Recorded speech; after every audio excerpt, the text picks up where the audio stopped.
Rugby World Rankings for March 21st, 2022, folks. There's a few teams on the move. We'll go through these teams. How are their points changed? Who's moved? What are the upcoming fixtures? Because we're without international rugby, at least at Tier 1 men's 15s level, for quite some time. But we'll go through the rankings and you guys can let me know your thoughts on how fair or not you think they are in terms of these teams' actual places.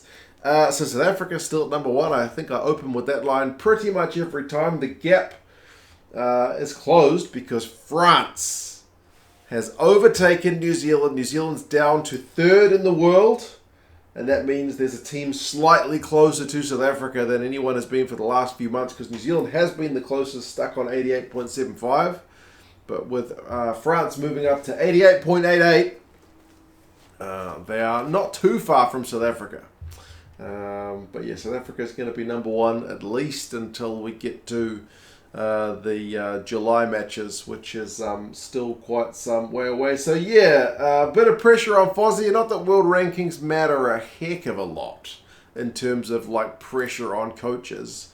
It's still not a good look for him to see his side drop to third, but it is absolute credit to the French for going and getting that Grand Slam. I think in recent years they've been one of the world's best teams, and it is reflected in their world ranking. They're slightly longer term rankings, I think, than sometimes we give them credit for. We like to react a little bit strongly to wins and losses, but it's kind of a gradual climb or a gradual slide. Ireland are in fourth, despite them getting the win over Scotland. You may ask how they didn't pass New Zealand as well. They didn't take enough points off Scotland. They couldn't take enough points off Scotland because the gap between them and Scotland was pretty extreme. Ireland's gone up from 88.09 to 88.22. So that's as much as they could take from Scotland in the points exchange, but they will have a chance to pass New Zealand later on in the year if they can win in New Zealand. England are steady as she goes at 5. They have lost points in their match to France. The Wallabies are there at 6. Scotland are there at 7. Like I said, they've lost points as well, but they have not lost enough to change positions. But Argentina leap to this side of my whiteboard. Michael Cheika's first act as Argentina head coach is to see them rise in the world rankings to 8th, and he didn't have to do anything. He just had to see Wales drop to 9th because they lost at home to Italy. I have done a video explaining how the world rankings work, but essentially, in a nutshell, you get punished more for losing at home, and you get more for winning away. You obviously get more for winning against teams who are much higher ranked than you, but you don't get as much for winning against teams who are far below you. Sometimes you get nothing if the gap is too far. But with Wales losing at home for the first time ever to Italy, they have dropped from 81.28 to 79.28. So that's the maximum. They've dropped 2 points, which is the cap on how many points you can drop.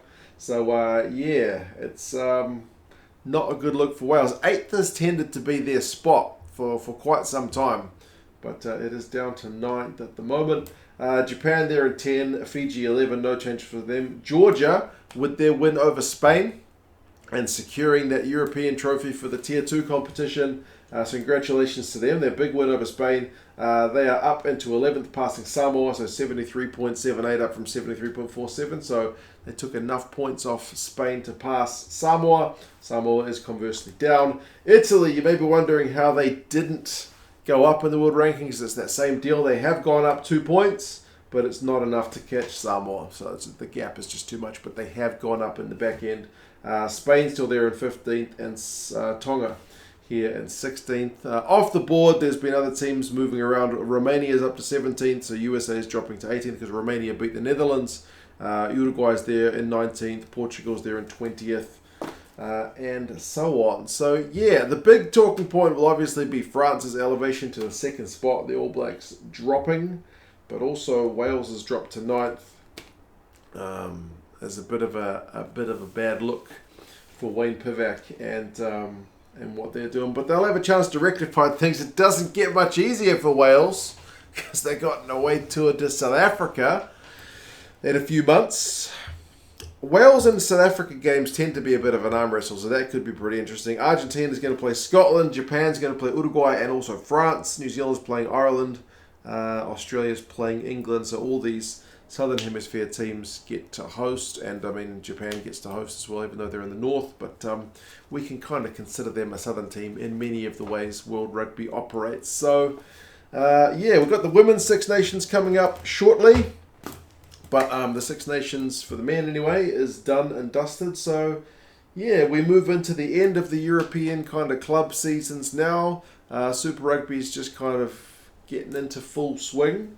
And then eventually we will see some more north-south clashes, but we will have to wait a few months for that. But there you go. Those are the world rankings for the 21st of March 2022. What do you guys reckon? It'd be nice to see France touring South Africa. But I think we do get to see them play each other at the end of the year. But that would be the ultimate, wouldn't it, at the moment? France and South Africa, they haven't played each other for quite some time. That would be quite the matchup. But I am very much looking forward to Ireland coming down here to New Zealand and seeing how England go against Australia. Got a pretty good record over them recently, but people aren't happy with Eddie Jones. When Pivac's got, oh man, he must be looking at his fixtures list and just tearing his hair up. But anyway, you guys let me know your thoughts. How do you think these rankings stack up? And yeah, I'll talk to you guys again soon. See you later.